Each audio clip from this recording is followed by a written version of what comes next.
Welcome to Biscussions, the podcast where we explore brain injury support, cognitive rehabilitation, and raising the standards. I'm Natalie Mackenzie, Director and Cognitive Rehabilitation Therapist at BIS Services, and each week we will bring you expert advice, practical tips, and inspiring stories to help you navigate the world of brain injury rehab. Whether you're a case manager, solicitor, support worker, rehab assistant, or family member, this podcast is for you. And don't forget to subscribe and visit www.thebiz.co.uk for more resources and information. Let's get started. Hello and welcome to today's episode of Biscussions. So this one is a bit of a spotlight on our operations director, Eky Popat. Hello, Eky. Hello. You'll all be familiar with Eky. We kind of go together as a pair generally. Yes. If not, if you don't know Eky, you will soon find out. Yeah, which rock have you been underneath? So obviously in our first episode, we spoke about kind of the history of the biz, how it was founded, kind of its growth over the last 20 years. But you have been a huge part of it. You are literally one of the pillars. When we talk about kind of content pillars from a understanding of the biz, you are definitely one of them. You can choose which one you are. This is pressure. I feel like I'm going to go blushing. But thank you. So it's only right, really, that we get to know a bit more about your journey and those that are listening know a bit more, because I think if people are new to the biz, then they just know you as the registered manager and operations director. But many people won't appreciate, how long you've been here. Yep. What you've done while you've been here. Yep. The journey you've been on. Yep. So I think we should have a discussion about it. Okay. So tell us. What do you want to know? How did you end up with me? Or how did I end up with you? Both. So I did my bachelor's in psychology, and then I thought, you know what, I love psychology. I want to pursue more. So I went on to do my master's in child psychology, and I left with the drive and passion to be a child psychologist. I thought that was where my calling was, as such. So I went on to become a teaching assistant within a local school. And I laugh because that's what made me realise that actually I don't think I could do this forever. I love children. I love children. I loved working with children. But it was a lack of diversity in the work that you do every day. I felt like it was very routine, very structured, which I thrive on, but I just wanted something different. And I remember going home and saying to my parents, I don't think I want to go down the path I want to. And they was like, okay. And I was like, I don't know what I want to do. So I just sat on my laptop in my bedroom and I just applied for loads of jobs in like the youth. Again, I thought, maybe do I need to go for older children? And I just remember just applying for loads of jobs and I kept getting rejection after rejection because I didn't have any experience. And then I saw this lovely advertisement of a rehab assistant. And I thought, oh, what's rehab assistant? Oh, that sounds different.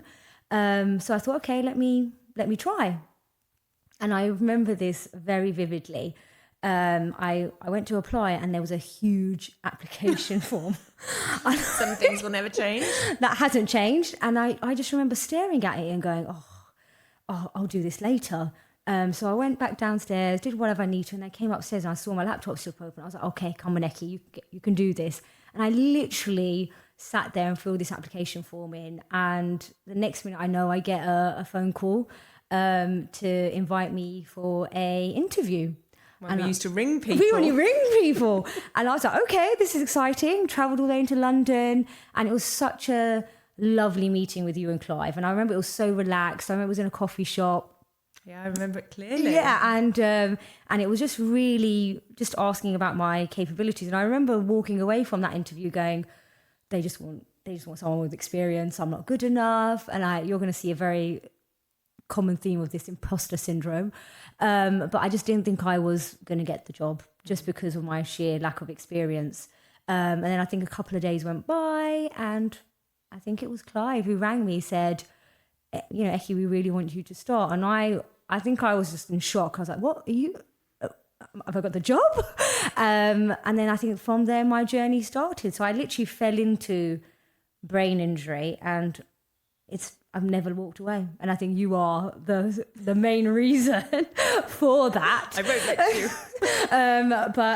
you. Yeah, I've just never looked back. 15 years on now, and I wouldn't change it. No, and I'm very pleased that you haven't. Yeah. Because you same as me, you started off as a CRA. Yeah.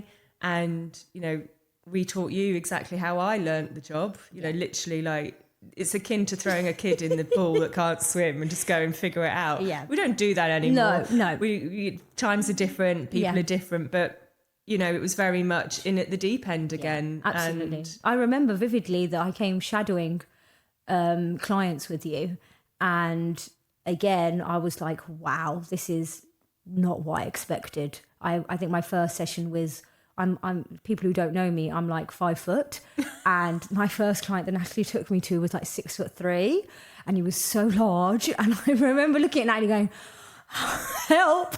But it was just that kind of that one-to-one, and I think I fell in love with the versatility of the job, in terms of, you know, when you were saying, oh, you're going to be taking him to the zoo. He loved the zoo at the time, and he's got diabetes. You need to do lots of, like, you know, planning with his meals, management with his medication. His mum was so involved. So having support with our dear, bless her soul, what a lovely lady. what a lovely, and having support with that. And I just remember walking back and going, wow, this is so different to what I even imagined and what anyone can imagine. And I think that's what I fell in love with. But yeah, I think I was petrified after my first shadowing. But then I also remember, you know, you were getting married. Gosh, that is, at least that reminds me of when my anniversary is. Exactly. You were getting married, and you were, you know, going through such a pivotal part in your life. And I just felt so honoured at that time to know that you trusted me enough to go, okay, Eky, these are my clients, you know, there you go. And I think that was, for me, the first bit of confidence that I got, that I felt so valued and trusted. And I think that's one thing, hence maybe why I haven't left, is because I feel so comfortable here, knowing that I have you. Oh, that's so lovely. Yeah. And for anyone listening, we haven't discussed what we're going to discuss in these. These are very much I might end up crying.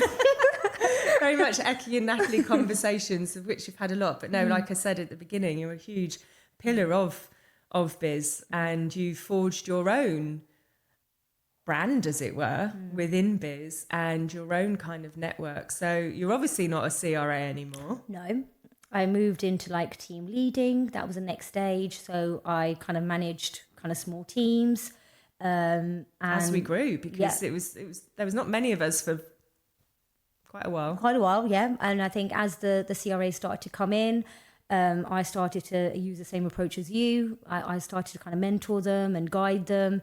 And then I think that's when I started to fall in love with the admin side of things. You know, goodness me. the you know, the policies, the procedures. You know, I remember we once sat down and was like, we need a really good staff handbook, because there's more staff coming on board and we need everyone to be, you know, on the same page. And I think me and you just looked at each other like, let's create a staff handbook. We do that a lot, don't we? Let's do this. Okay, let's do this. Let's do a podcast. Okay, let's do a podcast. Let's open a rehab house. Okay, let's do that. You know, this is what we do. Yeah. Our brains work very well in tandem. You know, we know what our strengths and weaknesses are. That's it. I come up with an idea and you make it happen, really. Sometimes I come up with the idea. You do. You come up with most of the ideas. But I think that's it. I think it's about how, when I started, I think I was just a CRA, and then I think you really empowered me to go, actually, you know, how can I actually further my knowledge and education? And I think, I didn't think I would go back to learning, but Natalie has a very persuasive way about her that you're encouraging. Like, Let's call it encouraging. Encouraging, persuasive. And you're like, Eky, why don't you do, brain injury certification? I think you had already done it from America.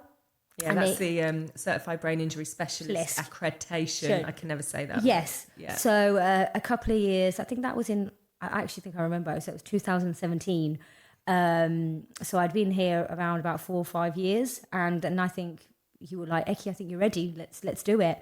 And I remember, this is just us, Natalie, our style. I remember you were like, oh yeah, okay, no problem. And I think you rang me and you were like, they've got a weekend workshop coming up. Would you like to attend? I was like, oh yeah, sounds great. It's next weekend. And I was like, what? And you were like, you're going to get a manual. It's fine. Don't worry. I was like, okay, what's expected of me? That doesn't sound anything like me. And I was like, okay. And I think that was just what I think I needed, though. I think if I had time to think about it, I probably would have never done it. But I think I just went for it, did it. And I was so proud. And now I'm you smashed it. Didn't you get something like 100%? No, I got 99. But yeah, I got one question wrong, and I still that one question still haunts me. But I think what you underestimated as well about that weekend is because of the room that you were in, the people that you were in, you realise how much you knew. Yes, that is true. I think that's a good moment where you realise actually, and it's something that I realised that when I went and did my masters in Cog Neuro, the experience that I'd had on the ground really gave me so much knowledge of so much more than what we were being taught in that course. And people in that course, many of whom are still my friends that have gone on, that have gone to become clinical psychologists, even said at the time they learnt more from my insights than a lot that they did from the course. I agree. Because of what we saw on the ground. Yes. So you did your CBIS? Yes, and then I kind of I still continued the client work. And then I think it was during 2017 to about just before COVID, so like 2020. Don't mention the C word. Oh, C word again. Sorry, the C word. So for that period, I think is when I kind of fell into more operations, and kind of took more of a lead of kind of referrals, and kind of bringing in and going to more conferences with yourself. Getting to know more of the kind of marketing side of things. And then the big C word happened, and we just had to, I don't know. Everyone change. Change. And we, overnight we had to then just relook at the whole structure of how we provide support. And I think just, in every supervision, I always thought that, you have always been my role model. And I always thought, that's what I would want to get to. And I think it's only then in 2002, after the C word. 2022, you was like, Eky, I think you're ready for registered manager. The next manager. I was like, wow. Again, I think I literally said, Natalie, can I actually think about this one? I don't think I've ever done that. You're like, you did say that. That's the first time you haven't just said yes. I think it was I knew how much of a responsibility it was. And for the work that we do, I didn't ever want to take that lightly, that responsibility. And I still don't take that responsibility lightly, and I feel like that's whoever knows me, I talk about it a lot. It is, like how you say that you have kind of, sleeping on time over the payroll, the rota, the rota, or, when a new referral comes in and it's urgent and it requires, a particular team, those give me sleepless nights because I know how important it is, not just to the clients, but to the referrers who are referring us in, to the litigation process, the team, us, the BIS. So again, I still, it was the best decision I've made, but again, it scares me every day knowing that responsibility is shared, I know, but lies on my shoulders. Yeah. And it wasn't an easy qualification. I remember kind of the crying. I remember the crying. I mean, it wasn't a lot of crying. There was a bit of crying. Well, I think we'll have a whole other episode on how many people cry at the biz, but in a good way. Yeah. But I think it wasn't easy, was it? No. And I think anybody out there who's embarking on things like registered manager, the level 5, and you're working at the same time. Because obviously that's the whole point. I was working full time, and so again, just managing that workload, having that, I suppose, that self-motivation after work to complete those workshops and those different modules was tiring. I felt exhausted, and then I was going on my own personal journey in my own life of trying to become a mother, and balancing that, and I think that's what was the hardest of balancing the work that we do with your private life. And that's what changed a lot for both of us, wasn't it? Yes. Because before I had kids, we did everything. Yeah. And even sometimes just because I'll go back and sort of look at the way we did our invoices before and the notes that we have, all of which I still have, but we did everything. We did the rotas together, everything. And then obviously we brought in Bryony, who's now our operations manager, who's brilliant, and we will have her on. And then that moved you up to operations director, where you kind of now have oversight over the operations team, which there's 4 of them in now. Yeah. And then the line management team, of which there's 5. Yeah. And then we have other kind of office-based staff as well around all of that. So even if you think what you were doing 4 years ago to now, it's madness. It's something to kind of really reflect on, isn't it? Yeah. And I am genuinely proud of myself. You should be. Yeah, I am proud of myself. And I just hope that, all to the listeners, that one thing I would say is just never give up. I feel like even those moments where you feel like, I can't do this. And there was many of those during all my kind of studying, even work. Sometimes you feel like you're just not good enough, you can't do it. But I feel like one of the biggest things I've learned over these years is that you have to have that self-belief, or you have to have someone who believes in you. And I think that's the 2 important things. That imposter syndrome that many of us will have is just making sure that there is something stronger. And that's what you instill in the staff as well. So, you can see it's a pleasure to watch the kind of, when we do have like our big training days and we bring all the staff together, the kind of the respect that the staff have for you, and that they can see what you just said in terms of having someone that believes in them and trusts in them. And that's, something that, again, going back to the ethos of biz, is intrinsic to what we do. It's just not, with one of our values of trust isn't just externally with clients and family members, it's what's within the biz as well. Yeah, and that's hard when you're working with remote staff. Absolutely. To have that level instilled is no mean feat. And again, going back to what we said in the first episode, we don't always get it right. No. We've made bad recruitment decisions. We've had bad people in the wrong roles. But I think you are such a role model for the CRAs, because again, you've walked that path, and they can see that this isn't just a ticking box exercise that you come in to do to get onto clinical. Yeah. And I think it's taken us, we're 20 years in, but the team that we've built that instill those values in the employees is something you should be very proud of. Yeah. And the team have a huge amount of respect for you. And so here we are, 20 years.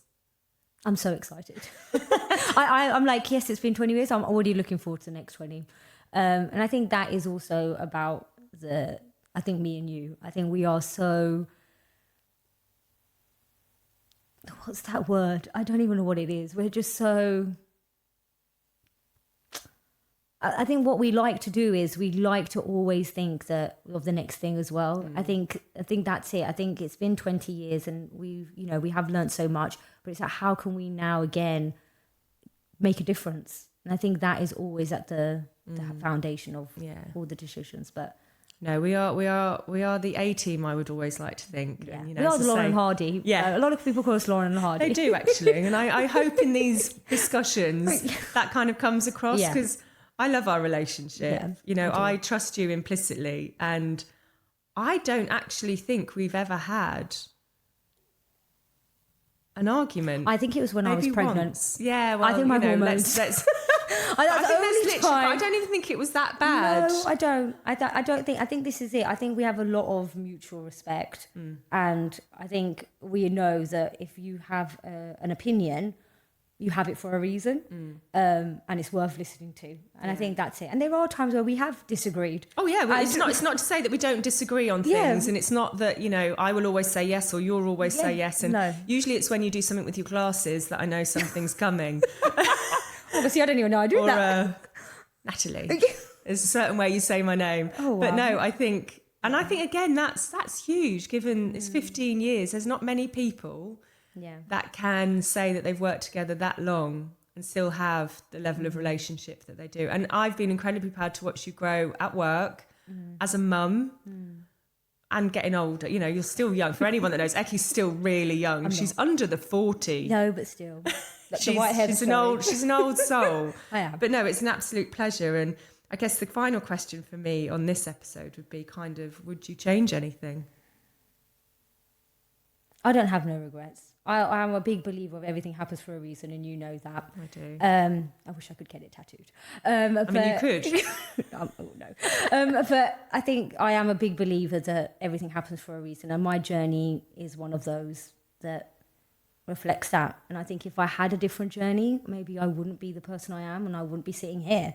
And maybe the only thing I would change is have a little bit more confidence sometimes in my own abilities. I would agree with that. Yeah, I think that's the only thing but I think that is my own journey and my own, but I'm a lot more confident than the 22-year-old that once was here. But yeah, I just want to say, and again, I know this is not all, but I really want to thank you from the bottom of my heart that I'm so proud of what you have achieved, and I feel honoured to be a part of and sharing this space. That's a big deal. Oh God, it's like therapy, this, isn't it? I mean, I was going to close off with a huge thank you to you, because I can't do this without you.